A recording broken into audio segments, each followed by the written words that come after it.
je suis à la délégation Wallonie-Bruxelles en compagnie de Fabienne Reuter, à qui j'ai envie de poser quelques questions. Et tout d'abord, qu'est-ce que la délégation Wallonie-Bruxelles et qui êtes-vous, Madame Reuter? Alors d'abord, bonjour. Et je suis très très contente de pouvoir dire quelques mots sur la radio des étudiants parce que je trouve que c'est une très belle initiative.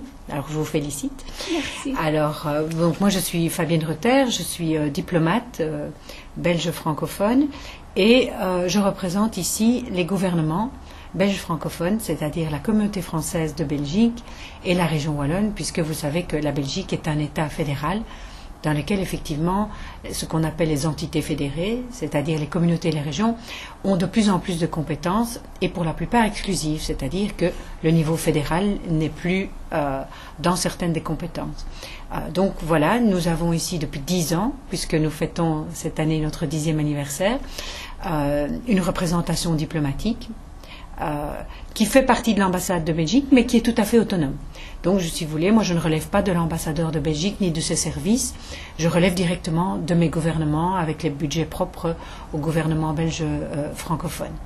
Et cette délégation Wallonie-Bruxelles ici donc est installée ici, a été ouverte par les gouvernements depuis 10 ans et il y a une petite équipe mais très sympathique, une équipe donc de personnel local. Il n'y a qu'un diplomate donc c'est moi et le personnel local, il y a 3 universitaires qui sont chargés de gestion et chargés de programme, Auria et deux jeunes femmes, Gabriella, Lydia, plus alors un chauffeur, etc. Voilà une petite équipe mais je crois qu'elle tourne bien.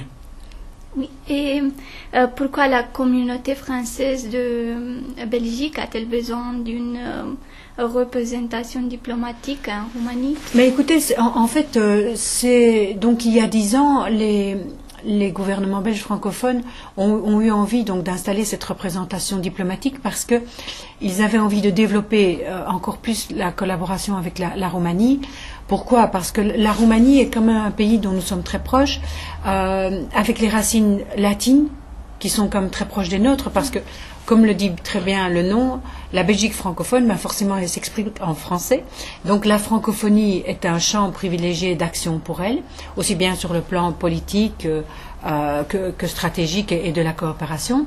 Et donc cette proximité, ces racines latines communes, ont évidemment joué, et puis aussi parce que, si vous voulez, dès les années 90, la Roumanie est entrée officiellement en 93 comme membre, avant elle était comme observateur, mais en 93 comme membre de l'Organisation de la francophonie, ce qui nous rapprochait encore plus. On savait qu'il y aurait un sommet de la francophonie accueilli par la Roumanie, ce qui s'est passé en 2006 d'ailleurs, un très beau sommet, et puis aussi que la Roumanie entrerait aussi dans l'Union européenne, si vous voulez. Donc il y avait plusieurs axes de connivence, de complicité, de proximité que les gouvernements belges francophones ont voulu souligner. En plus, sur le plan aussi bien culturel, sur le plan de la coopération économique, sur le plan de la coopération surtout universitaire, etc., il y a aussi énormément d'échanges avec les universités belges francophones, avec les artistes belges francophones, les chercheurs. Donc, si vous voulez, c'était une manière de pouvoir encore renforcer cette coopération et témoigner de cette complicité. J'ai entendu dire que le lectorat de français de l'Université de Bucarest organisait une soirée consacrée à la Belgique francophone. Pouvez-vous nous en dire plus sur cet événement? Alors, je vais vous dire quelques mots sur le lectorat de français. Jusqu'il y a 1 an et demi, au lectorat de français, il y avait le lecteur français et il y avait un lecteur belge francophone.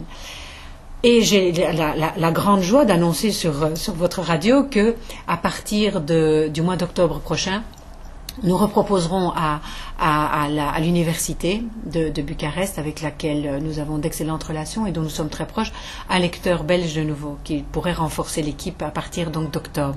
Donc ça me fait très plaisir parce que c'est agréable pour eux de travailler en duo.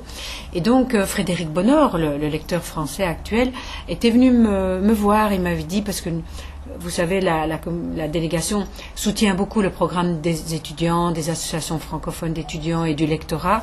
Et il avait dit qu'il souhaitait faire une opération, une activité conjointe avec la délégation.